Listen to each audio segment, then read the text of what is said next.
Sebelum melanjutkan, jangan lupa subscribe dulu, terima kasih. Bab 270, Ciuman yang tidak rasional. Selama ini, dia selalu menganggap Lu Tingqiao sebagai pria yang serius dan terkendali, namun ciuman ini terasa mendesak, hampir buas dan primitif. Cengkeraman di pinggangnya seperti besi, dan mulutnya dipenuhi dengan rasa logam dari darahnya sendiri saat bibirnya digigit. Lidahnya juga ditarik hingga mati rasa, dan dia merasa seolah-olah sedang dilahap. Lu, setiap kali dia mencoba melawan, dia mencengkeramnya lebih erat dan lebih kejam. Dia meringis karena rasa sakit yang menusuk di lehernya dan menatap pria di depannya yang telah kehilangan kendali. Pria itu begitu asing baginya sehingga dia merasa khawatir.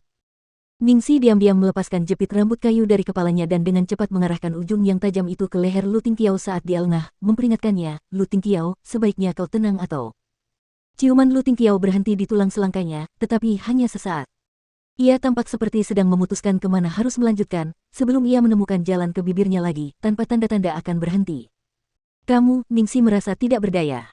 Orang ini, apakah dia bisa membaca pikiran?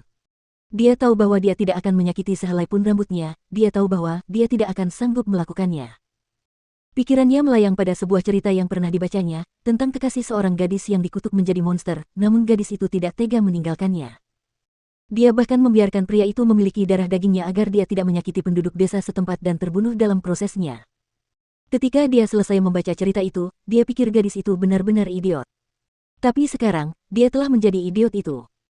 Ciuman Lu Tingqiao terus berlanjut di daun telinganya yang sensitif, hingga akhirnya Ningxi memiliki kesempatan untuk berkata cepat, "Lu Tingqiao, apakah kau lupa dengan janjimu padaku? Atau kau mengingkari janjimu?" Ketika dia mendengar suaranya, sedikit rasionalitas terlintas di matanya dan dia berhenti sejenak sebelum menjawab dengan lembut, "Inspeksi." Ningxi hampir tertawa mendengarnya.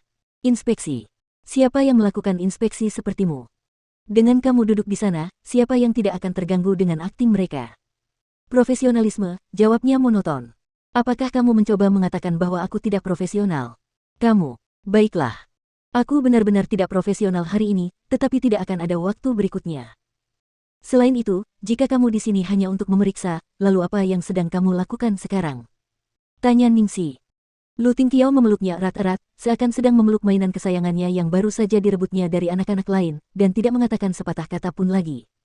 Pada titik ini, Ningxi benar-benar kacau. Semua pikiran negatif yang selama ini ia coba tekan muncul ke permukaan, memaksanya untuk menghadapi kenyataan dan membuat keputusan. Beberapa saat berlalu, dan saat Ningxi hampir terkulai lemas dalam pelukan hangat dan memabukkannya, dia kembali tersadar. Dia menghela napas dalam-dalam sebelum berkata, "Lu Tingqiao, kau memberiku waktu 7 hari.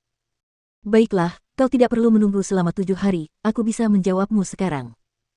"Aku tidak ingin mendengarnya," kata Lu Tingqiao, yang raut wajahnya menegang dan dia langsung menciumnya lagi, dalam upaya untuk menghentikannya berbicara lebih banyak lagi. Ningxi memasang ekspresi putus asa saat menghindarinya, "Lu Tingqiao, dengarkan aku." Seolah takut dia akan ragu, Ningxi memejamkan matanya erat-erat sebelum menatapnya dan berkata,